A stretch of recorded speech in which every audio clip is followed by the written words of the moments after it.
hablar unas pocas palabras de la defensa de Buenos Aires, que el 7 de julio se cumplió los 216, y no me parecía adecuado estar sentado. Creo que son todos camaradas, pero puede ser que haya algunos que no, entonces digo camaradas y compatriotas. Diré unas pocas palabras para un hecho tan importante como la defensa de Buenos Aires, que hace 216 años nuestros antepasados infligieron a los invasores ingleses una derrota la más grande de los últimos años entonces, que conmovió a Inglaterra, hasta el extremo que, como dicen, la historiografía española dice que Liniers quedó a la altura de los grandes capitanes españoles, y que aparte la derrota que le infligió a los ingleses, incluso fue rápida y hasta elegante. Realmente el heroísmo fue extraordinario. Los ingleses vinieron con un ejército de más de 9.000 hombres veteranos dispuestos a llevarnos por delante. Y el ejército español, no el ejército argentino, como dicen desgraciadamente gente bien intencionada, sobre todo los revisionistas, que ignoran la realidad histórica. Esto era España, es así, basta recordar las conmemoraciones que hace Patricio, que saca la bandera española tradicional, la cruz de Borgoña, la cruz de San Andrés modificada. Por supuesto no me puedo explayar demasiado, pero Liniers fue una figura realmente extraordinaria, y hace poco un periódico francés reconoce la importancia de lo que hizo Liniers, que lo llamó el vengador de Trafalgar. O sea, porque en Trafalgar, como ustedes saben, Nelson venció a la flota combinada española y francesa, que realmente la derrota fue porque el mando francés, no lo decimos por amor español, sino por los hechos históricos. Los almirantes franceses fueron mediocres, por eso fueron derrotados, la flota fue derrotada. Napoleón quedó asombrado de la victoria de Liniers y le quiso mandar una condecoración, que Liniers se la mandó con un enviado que vino acá. Liniers le agradeció, pero la rechazó. Liniers dijo que era español francés de corazón español. Realmente era un hombre con todas las virtudes, y lo que pasó en las invasiones inglesas, en la primera y en la segunda, es algo extraordinario que en los colegios y en las escuelas la han minimizado, la han degradado, que le tiraban aceite hirviendo a los ingleses. Eso no existió, es una estupidez absoluta. Aparte fue una cosa realmente de una importancia capital. Tan es así que se considera que después de la victoria de Blas de Lezo, el hecho más importante son las dos derrotas, sobre todo la segunda, en la defensa que le infligió Liniers. Y fíjense que los ingleses, de acuerdo a cálculos oficiales, perdieron 311 hombres, 15 oficiales y 296 soldados. Y acá las pérdidas fueron mucho menores. Aparte, se contabiliza eso, pero hay muchos heridos y extraviados y desaparecidos. O sea, fue una derrota extraordinaria. No me quiero explayar en la caballerosidad de Liniers, que los aplastó y apenas los venció, los invitó a comer, le dio camisas nuevas a un coronel que hacía 2 o 3 días que no sé, que la cambiaba, le buscó un cepillo de dientes a otro, los invitó a comer a todos, los trató como él era. Él era un señor medieval, un aristócrata cristiano viejo. Si hubiera sido los ingleses los vencedores, Liniers hubiera estado en una mazmorra, porque toda esta mentira de que los señoritos ingleses, del fair play, es todo mentira, ya lo vimos en Malvinas. Los ingleses por ahí en el juego, en el deporte, a veces hacen juego limpio, a veces, que es una propaganda para los ingleses. En lo demás, carecen, los ingleses son la traición personificada. Y por otro lado, no solamente Liniers fue extraordinario, sino todo el pueblo acá, que era el pueblo español. Por eso se gritaba Santiago y Cierra España. Y después está una cosa extraordinaria. Liniers le dijo a Omuti, que era el almirante inglés antes de la defensa, que le devolviera a Bereford y a Pack, su segundo, que habían violado la palabra de honor y se escaparon con ayuda de Castelli, de Moreno y de todos los traidores que tienen monumento en todos lados. Y entonces le dijo que el entusiasmo es tan grande de todos los pobladores que prefieren morir en la ceniza de los edificios antes de dejar de antes de traicionar a su soberano. O sea, esa era la mentalidad que había. Y un ejemplo extraordinario es el de Pío Orencio Rodríguez, que era un cabo de la 4ª compañía del 3er batallón de Patricio, que cuando estaba a 2 cuadras de Plaza Lorea, en el este, un cañonazo inglés le cortó la mitad de la pierna, que le quedó colgado del hueso. Entonces él sacó el cuchillo, se cortó la carne que todavía la sostenía y dijo: no es nada, muramos para defender a la patria, dijo. Y cuando se retiró, ya perdiendo enorme cantidad de sangre, gritó: ¡viva el rey! Era un cabo, porque el regimiento de Patricio no estaba formado como nos hacen creer por Patricio, como si fueran aristócratas. El nombre de Patricio viene por la patria como lugar donde uno nace. Eran menestrales, toda gente humilde la que combatía. En cambio, Saavedra, que era el jefe de Patricio, cuando pidió el certificado de su actuación, le dieron un certificado que no denota que haya tenido ninguna actuación brillante. El heroísmo de Rodríguez fue tal que murió 3 días después. Entonces Liniers le puso a la calle de Sacramento, que es la actual avenida Santa Fe, le puso el nombre de él. Todavía tiene una plaza acá en Mansilla, Ecuador.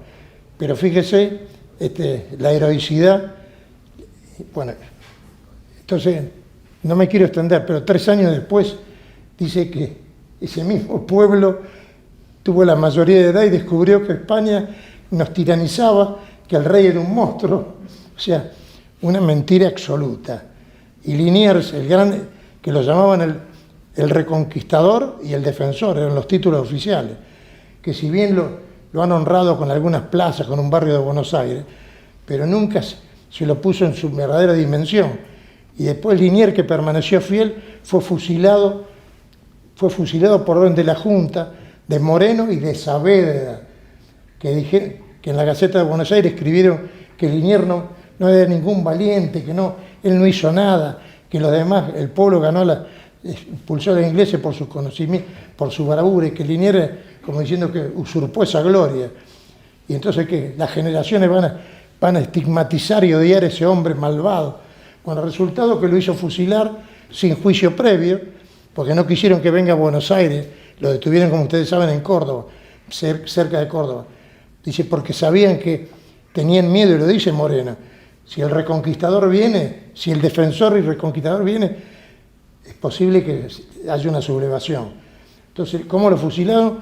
Con soldados ingleses, con uniforme ingleses. Y Saavedra murió, y Liniers murió de manera ejemplar, comparándolo con Moreno, que dice que lloró cuando vinieron los ingleses, pero no combatió. Y yo pienso que debe haber llorado de alegría, porque era un enemigo nuestro. Pero fíjese cómo murió Moreno, una muerte ridícula. Tenía constipación. Cuando se iba a Inglaterra, le dieron un purgante y se murió. Y después lo envolvieron en la bandera inglesa y la tiraron al mar. Y Castelli terminó como Dios lo castigó bien. Tuvo un cáncer de lengua, con esa lengua que tanto daño había hecho a España, al rey, y que fue el que ordenó el fusilamiento, es decir, que llevó a cabo el fusilamiento de Liniers. Murió de cáncer de lengua y antes de morir le extirparon la lengua. Yo, para terminar esto, quiero decir que extrañamos a Liniers, que esté tan lejos, porque está en España, donde está el panteón de los marinos ilustres. Entonces yo digo que me atrevería a recordar lo que dijo Claude Spilly, que era un poeta francés, cuando vio la tumba de Bayard, del señor de Bayard, el caballero sin miedo y sin tacha, la vio abandonada. Entonces yo podría parafrasear lo que él dijo, porque Liniers tenía virtudes similares a las de su insigne compatriota. Y dijo, no. Entonces habría que decir que Liniers no está todo entero ahí. En ese lugar no está Liniers y sus laureles. Está en todos lados, porque de los valientes guerreros, la tumba es el universo y el cielo el refugio.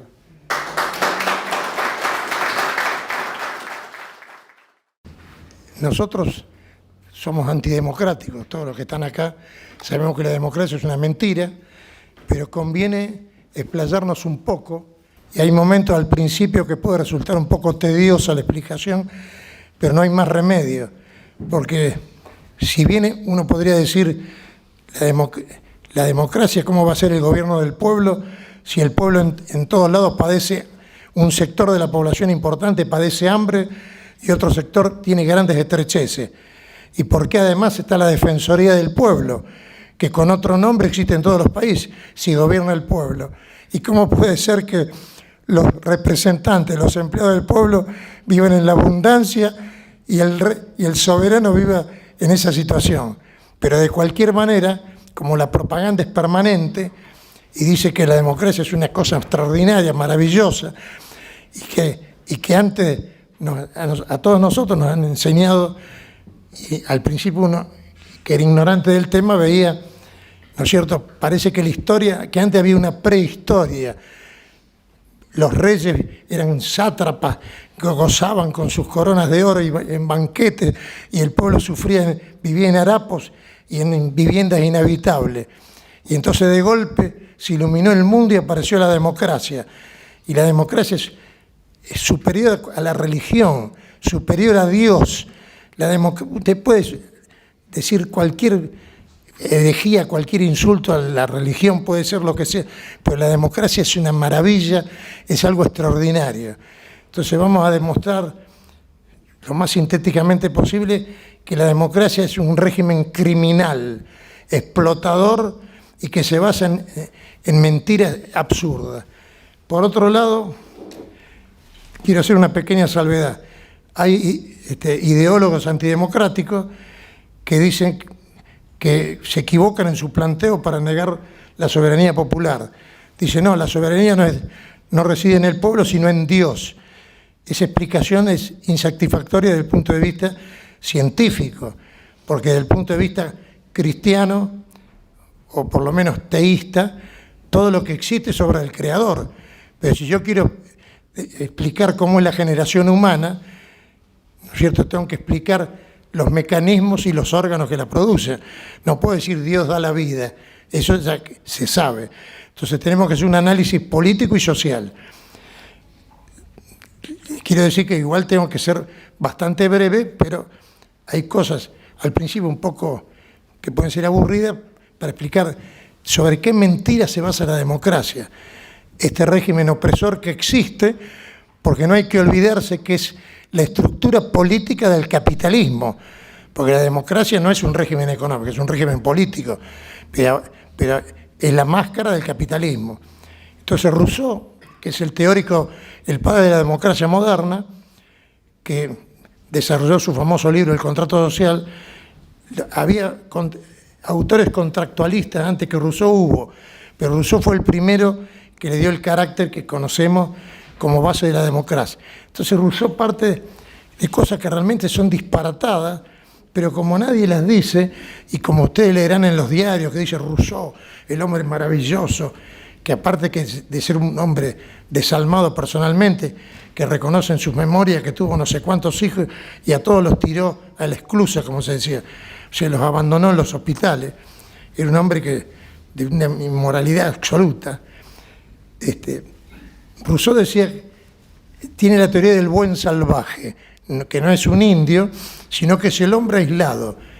El hombre aislado era un hombre bueno, no pretendía nada, vivía solo, acompañado con muy pocas personas.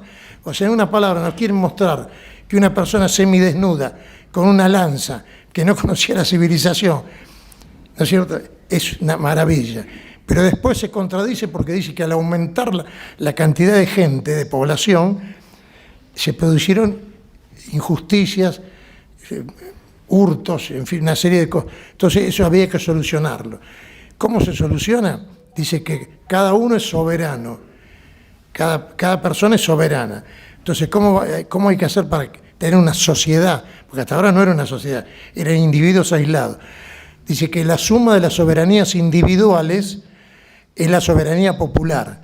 Ya es el primer sofisma y la primera contradicción, porque nosotros sabemos que el orden de los factores no altera el producto.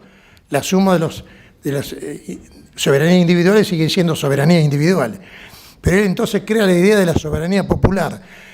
Entonces, el Estado, la comunidad se basa en un contrato. Todos nos prometemos al mismo tiempo que vamos a defender, es decir, que vamos a mantener esa comunidad. Ahora, ¿qué va a pasar con el gobierno? Todos van a gobernar. En la democracia directa mejor dicho, y el propio Rousseau dice que eso no ha existido nunca ni va a existir. El creador de eso sostiene eso, como todo sofisma. Los sofismas son así, el marxismo y todo, siempre hay contradicción. Él dice, es un régimen como ese no ha existido ni existirá nunca. Ahora, pero quiso salir del atolladero y dijo, ¿cómo voy a hacer si está la soberanía popular? Y creó la idea de la voluntad general, que la voluntad general ya anula la soberanía popular porque va a existir una mayoría y una minoría. Entonces, la minoría como el soberano, ¿qué pasa con su soberanía? Entonces, él dice que la voluntad general es siempre recta y tiende a la utilidad pública. Todas estas cosas que realmente son disparatadas, conviene que ustedes las sepan, porque se le acerca mucha gente y le dice, no, la democracia es una maravilla, pero la Argentina hace poco que tiene democracia. Otros países son más antiguos, después veremos los otros países, a ver el paraíso que es. Pero le quiero decir que por lo menos uno tiene que tener los elementos básicos para mostrar la mentira. Entonces, ahora después Rousseau, en otra parte, como todo sofista, se contradice, porque dice la voluntad es intransferible, o es una o es otra. Luego, los diputados del pueblo no son ni pueden ser sus representantes. Contundente. Los diputados, los senadores no son representantes. ¿Por qué? Porque nadie puede representar la voluntad ajena. Yo puedo representar el interés de alguien. Un tutor representa el interés, pero no puede representar la voluntad. Bueno, de cualquier manera, después Rousseau sigue insistiendo con la voluntad general. Y vieron que los democráticos dicen que hay que respetar a la minoría. No es así. Rousseau dice, eso es un agregado liberal que se hizo junto con la división de poderes. Rousseau dice, la minoría debe acatar a la mayoría y si no quiere hacerlo debe ser obligado a ello por todo el cuerpo. O sea, es la tiranía absoluta. Esto que parece un absurdo, lo dijo Maritain, que es una persona que ha hecho un daño enorme al catolicismo, y ha llevado al Concilio Vaticano II. Dijo lo mismo, que los que no resisten al sistema democrático tienen que ser obligados. Ahora bien, Rousseau entonces dice, ¿cómo hacer? A pesar de que él reconoce que la voluntad es intransferible, por otro lado insiste con esa voluntad. ¿Esa voluntad cómo se va a expresar? Con el sufragio, que al principio, o sea, el voto era censal, votaban los propietarios. Ahora después se hizo el voto universal y hay gente que dice, sí, ahora es una maravilla, es universal, secreto. Es universal porque ya la educación y la propaganda le ha lavado el cerebro a todos los pueblos y le sacó todas las ideas monárquicas que había. Porque la gente al principio, con toda razón, detestaba la democracia, pero la propaganda constante, permanente. Entonces ya no iba a haber sobresalto al dar el sufragio universal, porque ya no iba a haber un ataque al sistema, porque después veremos que cualquier candidato es siempre un candidato del sistema. Entonces, el sufragio universal también es presentado como una expresión de la civilización, una maravilla. A nadie se le impone nada. El voto decide, la mayoría. ¿Qué es el voto sino la expresión más deleznable de la fuerza bruta del número? O sea, el voto no consagra la verdad, sino la fuerza del número. Y cuando se habla del voto calificado, ya es otro absurdo, pues calificar significa diferenciar. Aparte, aunque fueran todos sabios, no va a predominar quien sostiene la verdad objetiva, sino el que tiene el mayor número. Entonces, el sufragio universal es la fuerza bruta del número. Los electores también son irresponsables, porque nadie le pide cuenta si han elegido un malvado. Por supuesto, al margen de esta palabra, cualquier candidato de los partidos políticos es antinacional. Y por otro lado, el elegido es un irresponsable porque carece de capacidad funcional. La capacidad es la capacidad funcional es la adecuación de la capacidad a la función. Y usted ve que cualquier persona es diputado o senador sin tener la menor idea de nada, porque incluso el pueblo cuando quiere votar tendría que ser un experto en marxismo, democracia, fascismo, conocer lo que es el materialismo dialéctico, pues eso no lo conoce nadie. En fin, es toda una gran mentira. Pero por otro lado, los partidos políticos no son dirigidos por los afiliados. Ahora entramos, al tema de los partidos, porque se le agregó lo que se llama la democracia indirecta, que no es democracia. La democracia indirecta o democracia de partido no es democracia, pero en la práctica se le llama así, y para aceptar acepto ese lenguaje convencional. Y ustedes van a ver que los partidos políticos no están gobernados por los afiliados, sino por la oligarquía partidista que se eterniza. Porque ustedes van a ver que un candidato puede estar 4 años en el gobierno, 4 años como diputado, pero en el partido están 50, 60 hasta que se mueran. Y eso en todos lados, en todos los países. Los dirigentes, el famoso caso de, ¿cómo se llama este italiano que se me escapa? Que lo llamaba el inoxidable, el demócrata cristiano, Andreotti, tuvo, no sé, como 60 años. Bueno, en fin. Por otro lado, tampoco el afiliado elige los candidatos, porque los candidatos, el partido, son las maquinarias internas de los partidos, que son partes de esa oligarquía, las que imponen los candidatos. Y tampoco cuando se dice, tiene que haber un sistema que la persona tache, si va a tachar, pero todos los que él tache y elija son puestos por el partido. Ahora bien, o sea que no existe ya en el sistema democrático de partidos, no existe el gobierno del pueblo, es el gobierno de los partidos, partidocracia. Ahora bien, la partidocracia, como los partidos políticos no son financiados por sus afiliados, no es así. Son financiados por los grandes grupos empresarios y por la oligarquía financiera, que son los bancos y la bolsa.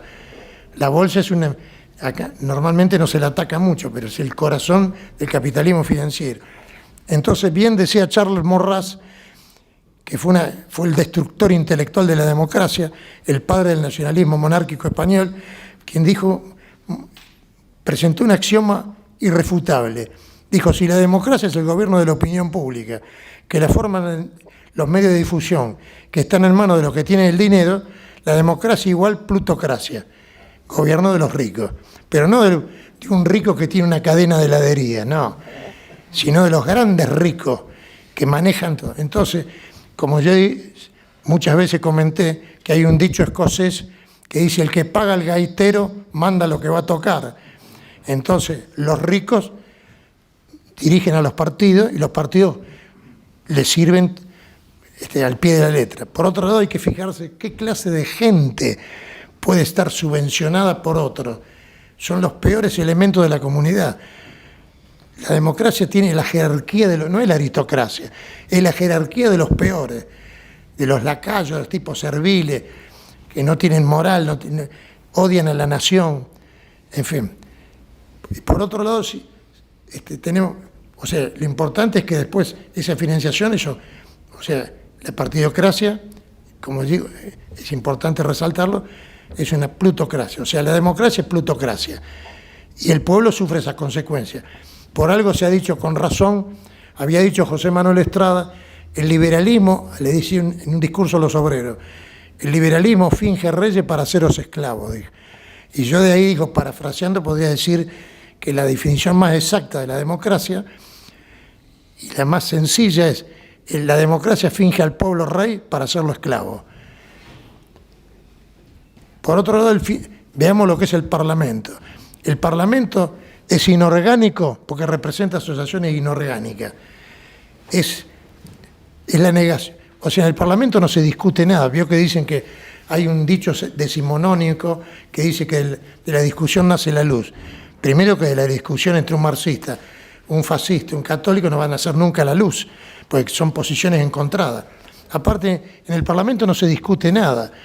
Los diputados obedecen al bloque que le dice lo que tiene que hacer. O sea, cada uno lucha por imponerse al otro. De cualquier manera, o sea, podríamos insistir largamente en lo que es el parlamentarismo, que niega la función política, porque el hecho político fundamental es la decisión, no la discusión. El parlamentarismo para conversar, y por otro lado después analizaré brevemente lo que es el costo financiero, del Parlamento, lo que cuesta, que la gente va a quedar realmente asombrada. Después, lo que tiene la democracia es que desintegra el Estado en 3 poderes, que ya esa es una idea liberal que se agregó a la democracia. Las 2 ideas liberales son el respeto a la minoría, que ya vemos que desde el punto de vista democrático no hay que respetarla, y después la división de poderes, que la gente habla de la división de poderes, se llena la boca. No existe en ningún lado la división de poderes. Normalmente en un régimen presidencial domina el poder ejecutivo, y en un régimen parlamentario el poder ejecutivo también tiene una importancia enorme. Entonces es impropio hablar de jefe del Estado en un Estado democrático.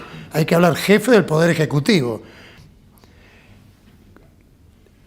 El parlamentarismo no representa al pueblo, la representación tiene que ser de sus estructuras naturales, porque los partidos políticos unen al pueblo en lo artificial, en la coincidencia partidista, y lo separan en lo esencial. Porque como dijo muy bien José Antonio Primo de Rivera, el fundador de la Falange, nadie nació miembro de un partido político.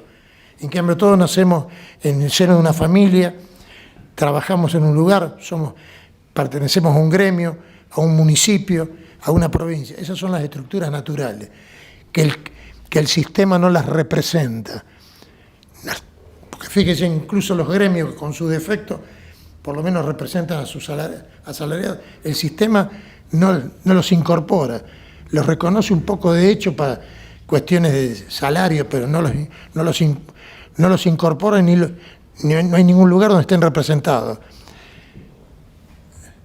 Una de las cosas más importantes es que la democracia niega el destino colectivo.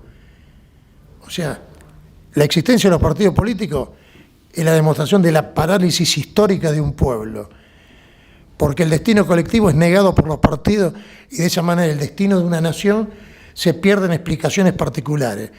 Al partido político no le interesa a la nación. Aparte, fíjense que cada vez se habla menos, se habla continuamente de cuestiones, hay una visión economicista, del sueldo bajo, alto, incluso se llega a barbarismo, como dice el kirchnerismo, que dice la patria es el otro. Eso es un disparate.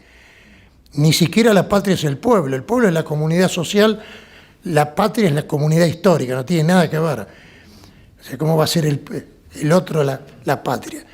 En fin,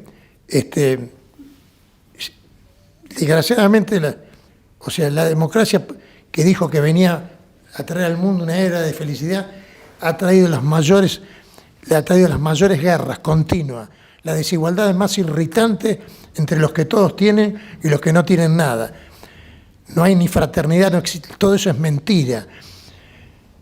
Lo que pasa es que la democracia, que es una utopía, se impuso porque era el instrumento para destruir la monarquía. Porque, por ejemplo, los judíos que tenían mucho dinero en la época monárquica, podían influir con un rey que prestaban dinero, con un noble, pero no tenían el dominio, no podían acceder al poder político porque la monarquía era hereditaria. Con la democracia se destruye el poder monárquico y a través de la democracia, que lo tengo que decir directamente, esa plutocracia es una plutocracia judía, mayoritariamente.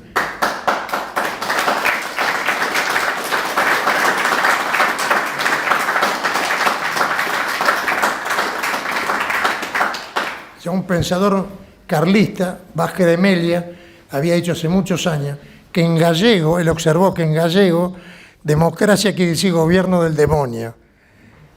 Es así.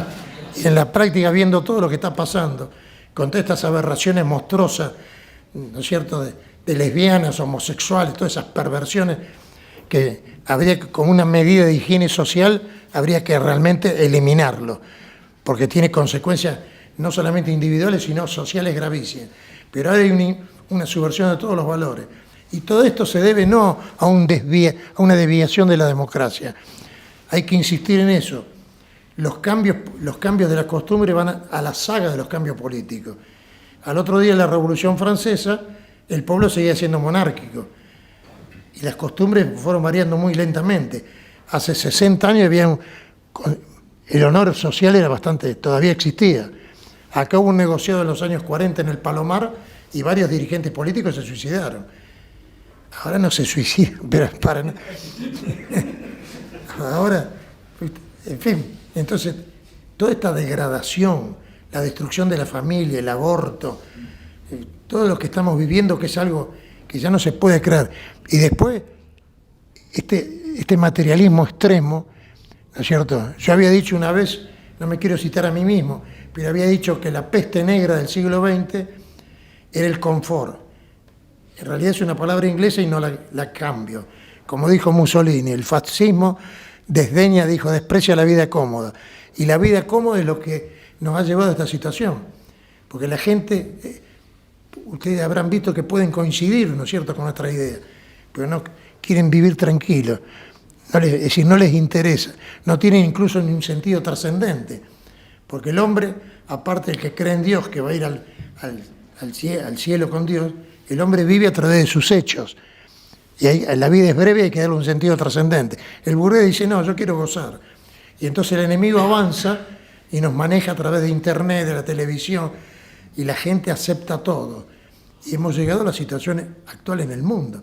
Con respecto, es importante que señale, yo les quise dar no un orden sistemático, sino unos breves bosquejos del sistema. Pero una de las cosas importantes es que ustedes escuchan permanentemente que dice la democracia argentina es muy joven y hay que cuidarla. Todo eso es un disparate. Un régimen justo es el que cuida a los ciudadanos, no al revés. ¿No es cierto? Es como si un médico usted lo llamara para que le cure y el médico dice, bueno, usted va a estar peor por un tiempo y después va a mejorar. No, o sea, aparte, pongamos el ejemplo de las democracias más importantes, Inglaterra, Francia y Estados Unidos. Y Estados Unidos ahora que todos se llenan la boca, es una maravilla, y que incluso gente nuestra cree que Estados Unidos es un paraíso. Estados Unidos, cifra del 2012, tiene 40 millones de pobres, no de gente que está más o menos, de pobres. Y también, según un informe de UNICEF, más allá de lo que sea UNICEF, los niños están en una situación de pobreza en segundo lugar entre los países desarrollados, en Estados Unidos. Y dice que, 22 millones, y de parte de desocupados, en 2012 dice que realmente hay 22 millones de desocupados, el 15% de los 115 millones de fuerza laboral activa. Ese es el paraíso de Estados Unidos, donde hay una corrupción, la drogadicción, porque Estados Unidos utiliza la DEA como pantalla para engañar a los tontos. El consumo se hace en Estados Unidos, la drogadicción, el suicidio infanto-juvenil, porque la justicia social no solamente es un buen sueldo, sino es una sociedad justa y ordenada. Entonces, Estados Unidos, yo creo que la mejor definición, ya la había dicho el Hervé Locke, sobre Estados Unidos, es un país inculto, no ha producido ni filósofo ni artista como ha producido Europa, no ha producido nada Estados Unidos, porque el dinero no produce nada. Y entonces el Hervé Locke dijo para mí una frase extraordinaria: Estados Unidos es un pueblo que ha pasado de la barbarie a la decadencia sin conocer la civilización. Bueno, de Francia, sabemos lo que es Francia, que vive envuelta en el caos. Todos los días hay un gobernante judío distinto, Macron, y los anteriores también. Y Inglaterra, que está en la degradación total. Aparte, fíjese que la democracia se le da a los pueblos que se quieren someter. Por eso se le dio a Alemania e Italia después de la Segunda Guerra. Ya en el año 513 a.C., el caudillo militar Megavice dijo una cosa excelente. Dijo, quede la democracia para los enemigos.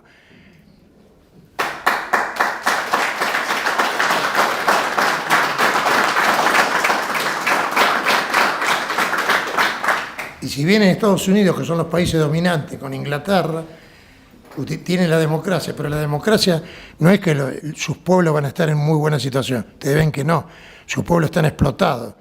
Pero como son naciones dominantes, la democracia para ellos no los afecta. Pero, en fin,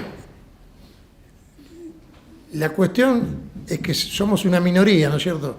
Pero hay que pensar que la minoría es la historia, no la masa. La masa carece de idealismo. Y entonces uno tiene que pensar, ¿no es cierto?, que si bien es difícil la situación, tenemos que pensar que no se pueden violar impunemente las leyes divinas y humanas, que todo esto que vivimos nosotros tiene nada más que 200 años, que antes el mundo conocía otra cosa. La monarquía, los nobles, la vida era noble, ahora la vida es materialismo y cada vez estamos peor porque incluso las concepciones yanquis, que son totalmente judaicas, han invadido hasta en todos los detalles a la Argentina. Digo en todos los detalles porque hasta la patanería, el mal gusto, viene de Estados Unidos. Entonces, hay un materialismo, fíjese que mucha gente, comentamos con los camaradas antes de empezar, que por ejemplo, por ahí de estas conferencias tenemos 20.000 personas que están de acuerdo, pero eso lo dicen desde su casa, o sea, no están dispuestos a mover un dedo por la verdad, y evidentemente que hay que luchar por esa verdad, y hay que esclarecer a la gente y demostrar, porque, fíjese un detalle, la democracia ha llegado al colmo que una persona que, por ejemplo, es un poco campechana o no guarda la forma, dice, es democrático para hablar. Y casualmente, peor, Anthony Giddens, que es un sociólogo inglés y un politicólogo famoso, habla de la democratización de las relaciones sexuales entre el hombre y la mujer, en un libro que se llama La transformación de la intimidad. Hemos llegado hasta ese absurdo, ¿se da cuenta? Entonces a la gente le imponen la democracia por todos lados, a los niños, y uno tiene que oponerse y darse cuenta que el mundo está así precisamente por la democracia. Y cuando uno vota al explotador de turno, y que además uno no puede, supongamos, decir, y yo voto a quien quiero. Mentira. Si alguien dice, me gustaría votar a mi vecino, que es una persona muy buena, no se puede. Hay que votar a los que están en los partidos. Y en los partidos son todos candidatos del sistema. Entonces el sistema permanentemente le hace creer a la gente que a través del cambio de gobierno va a venir la solución. Y usted habla con una persona que tiene 80 años y dice, yo nunca lo vi, siempre son todos igual. Todos dicen, el que va a venir, no va a venir nunca porque el mal está en el sistema. Y con respecto al parlamentarismo, me estaba olvidando de la frase demoledora de Augusto Comte, que dijo, el parlamentarismo es un régimen donde la corrupción y la anarquía están en todas partes y la responsabilidad en ninguna.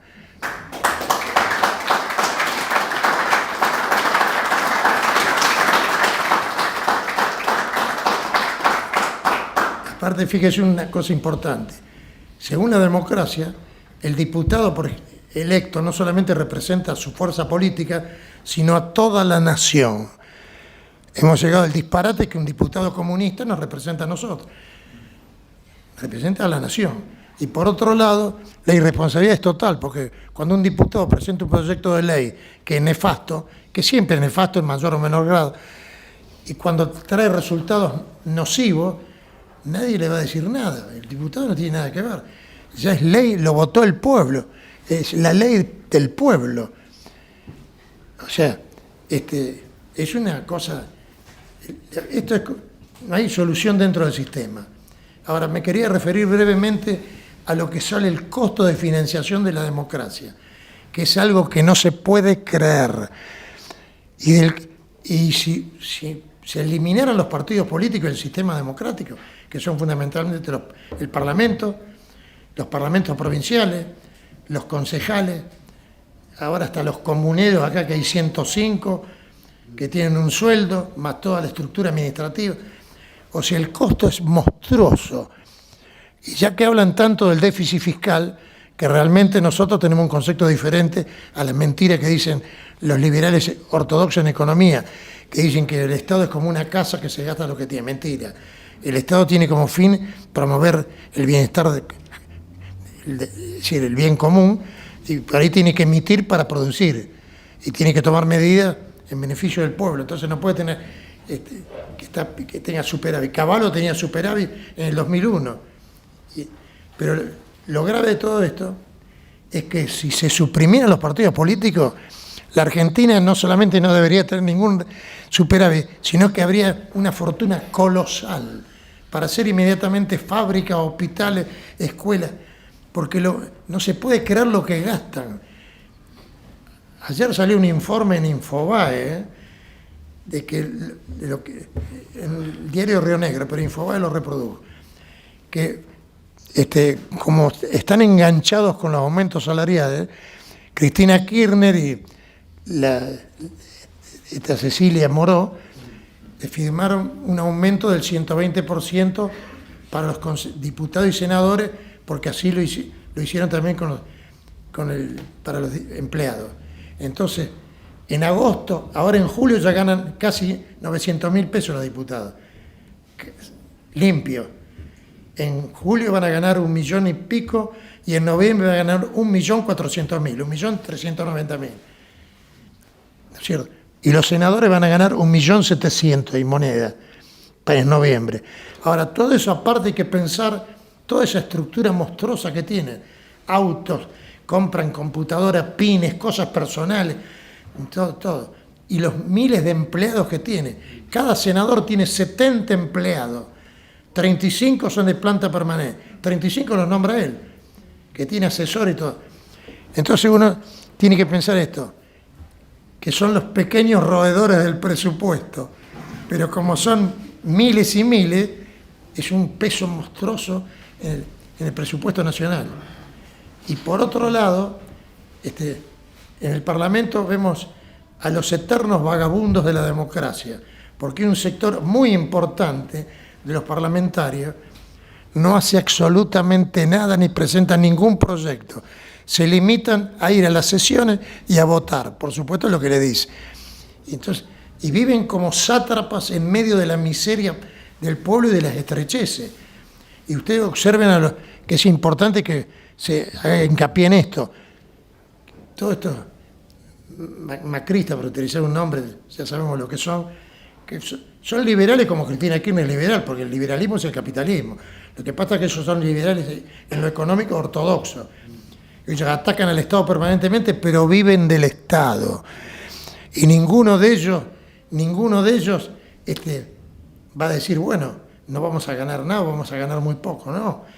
Casualmente Roberto Kachanowski, que no es precisamente fascista, hizo un estudio sobre lo que ganan, hizo varios estudios sobre lo que cuesta el Parlamento. Y le dijo a Fernando Iglesias de Cambiemos y a Lopovetsky que tenían que bajar un poco, a ver si ahorran un poco. Le dijeron que no, que era una cosa que no incidía, y él mismo dice que se considera que esto es golpista y antidemocrático. En el fondo no se equivoca, porque nunca quieren dar informes concretos, pero lo que se gasta son cifras increíbles. Incluso las cifras que da Kachanowski, que ha hecho un estudio detallado, realmente casi no se pueden reproducir. Que hay senadores que tienen un costo, diputados que tienen un costo de $180.000 por mes, que es una cifra escandalosa. Entre todas las cosas que tienen, autos, prebendas, y todo el personal administrativo que trabaja para ellos. O sea, calcule, cada diputado tiene 20 empleados. Los senadores tienen 70. Y 35 lo nombran ellos, asesores, más allá que cada uno tiene un fondo para hacer obra social, fondo que manejan como quieren, y más allá de que algunos empleados, ¿no es cierto?, dicen, no van nunca a trabajar y se quedan la mitad del diputado o senador y la otra mitad después. Es una corrupción monstruosa. Entonces, si se acabara con este sistema, bueno, habría un superávit extraordinario. Ahora, no tienen piedad. Ellos nos dicen, ¿cómo vamos a ganar nosotros esa cifra? 800, ahora en julio, casi 900.000 pesos los diputados. ¿Cómo puede ser? y en noviembre van a ganar 1.300.000. Es un descaro. Eso lo firmó Cristina Kirchner con Cecilia Moró, pero no se quiso votar en el recinto, se hizo en forma privada con los jefes de bloque, porque tienen un poco de temor a la reacción de la gente, que no va a reaccionar, porque la televisión domina a la gente. Y el pueblo argentino, en el caso nuestro, tiene desgraciadamente una pelota de fútbol en la cabeza. Y aparte...